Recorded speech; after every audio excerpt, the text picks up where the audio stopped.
Tjena and welcome to my Hi-Vision Muse review. This is the first of 33 episodes, as my intention is to review all of the 33 movies ever released on the Hi-Vision LaserDisc format. And I will do so in the order they were released. The release date I got from LaserDisc, and as 4 of them actually lacked the exact date, I used the product code to determine approximately when the time they were released.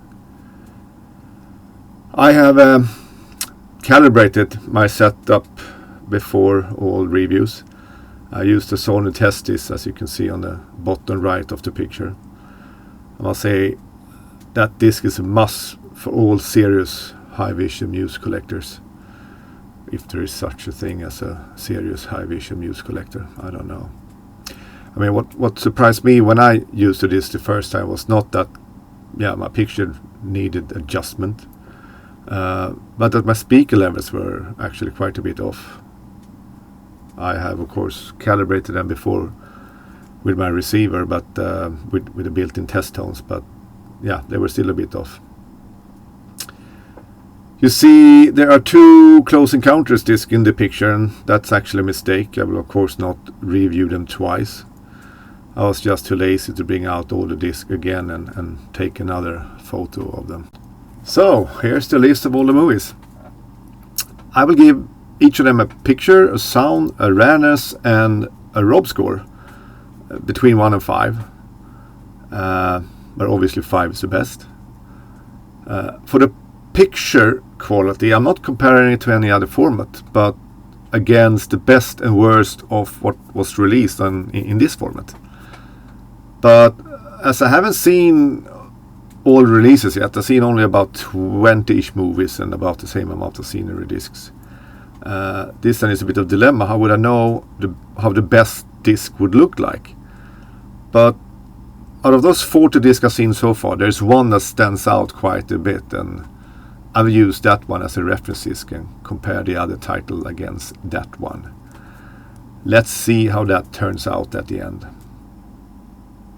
So if a disc gets a 5, how would it stack up against a Blu-ray? Well, it depends. For sure, on paper, the Muse spec is not up to Full HD standard, that lacks both horizontal and vertical resolution, and the Muse compression doesn't handle fast-moving objects very well. Some discs also have some mosquito noise that could be very annoying. But on the positive side, many titles, even though they might look a bit softer compared to the Blu-ray, the Muse title could actually give a slight more film-like look to it. So for titles I have on other formats, I will do a comparison between them, but again, it will not reflect the actual picture score. Sound score. For those discs having a 4-channel A-mode soundtrack, that will be the soundtrack of choice. The only reason I would listen to any other soundtrack would be if the A-mode is rubbish, which has been on a few discs. Then it could be better off going to the B mode or simply listen to the analog EFM track. The rareness score is my own feeling of how difficult it's to get hold of the disc. And it's not based on tracking eBay or Yahoo completed listings. It's based on my 20 years hunting of Hi-Vision discs all over the world. So it might not reflect what you see in your markets, but this is my feeling of the rareness of the disc. Finally, the Rob score is my way of judging if this disc is to own or not. And it's not based on any rational thinking. After all, let's face it, there's absolutely nothing rational with buying a disc for a few hundred, play it on a dedicated setup worth a couple of thousands, when you can go and buy the same release on Blu-ray for a fraction of the price. The score is simply based on that unexplainable feeling that you simply want it and you need it. The first disc on the list is Bugsy.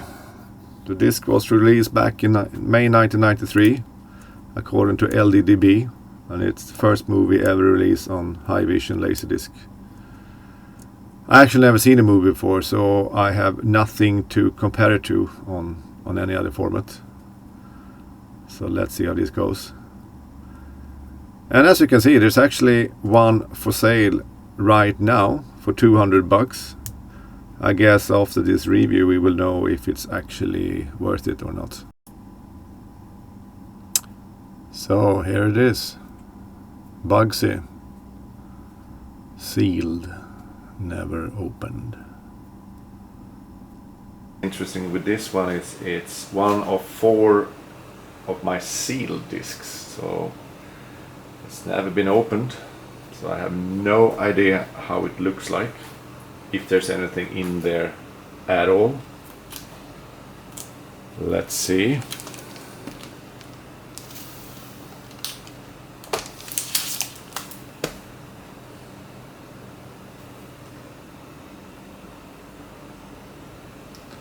Let's open it.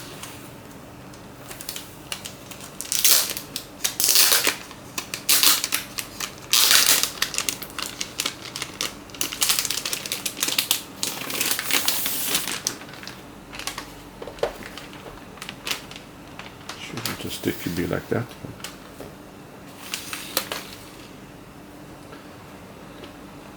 Okay.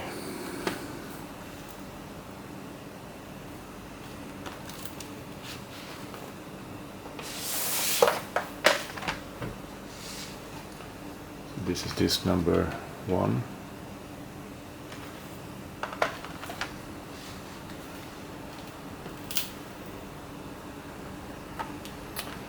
Okay, not good. This is quite common with the discs. They break. It's a bit weird that it's been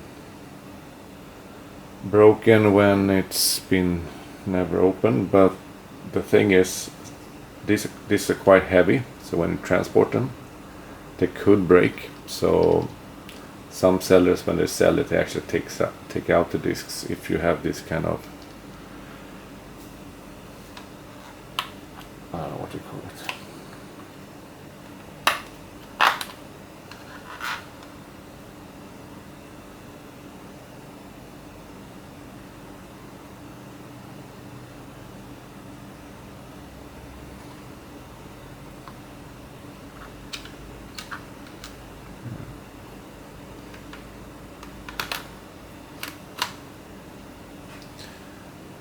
There's nothing special here.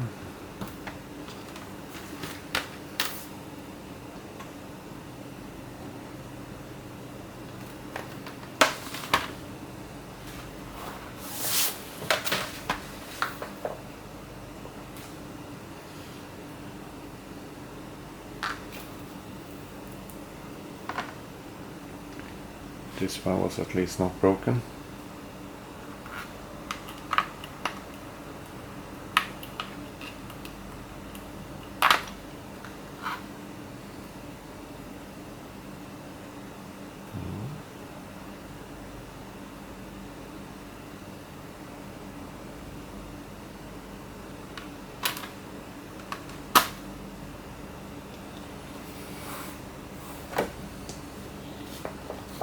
Comes with the booklet.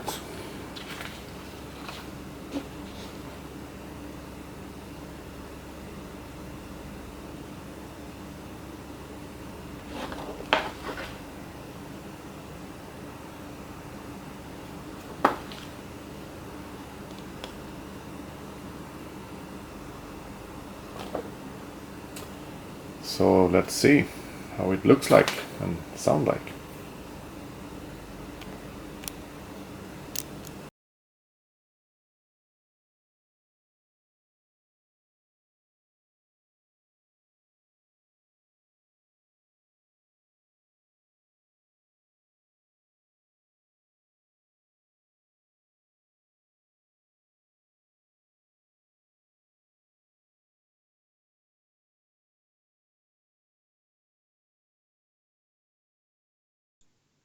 So how was it? Unfortunately, the picture is really dark. Due to that, it lacks details. You can hardly see anything. And in the few scenes where there actually is a little bit of light, it's you have analog noise. Uh, yeah, so not the disc that you will use for demonstrating the potential of Muse discs, that's for sure. Based on this, I will give it a 2 in picture quality. The disc actually has a 4-channel A mode track, but it's only using the center channel. After 30 minutes, I don't think I heard anything else than all the sound coming from the center channel. So I even had to go back and take out the calibration disc and see if there was something wrong when I set up. But everything worked fine. And instead of using the A mode, then I tried the EFM track, which is also present, and that track is not too bad. Of course, it's only you need to use ProLogic, but it was quite good details. I mean, it's not a disc where you're demonstrating nice explosions and stuff, but it was quite nice dialogues and not too bad actually. So I will give it a 3 in sound score. So how rare is a disc? I just did a check and I can find one on eBay. I can find it on Yahoo Auction. I can find it on LDDB. Uh, yeah, this pops up all the time. So it's not rare at all. So I give it a 1 in rareness. So what's the overall score then? Well, it's not rare and the picture is not really good. So I can only give it a Rob score of 2. But if you do find it for a reasonable price, I don't know if that's an oxymoron, reasonable price Muse discs, but if you do find it cheap, then yeah, go for it. So that wraps it up then. One down, 30, 31 to go. Hope you enjoyed it. I promise the next one will not be as long as this one. Thank you for watching.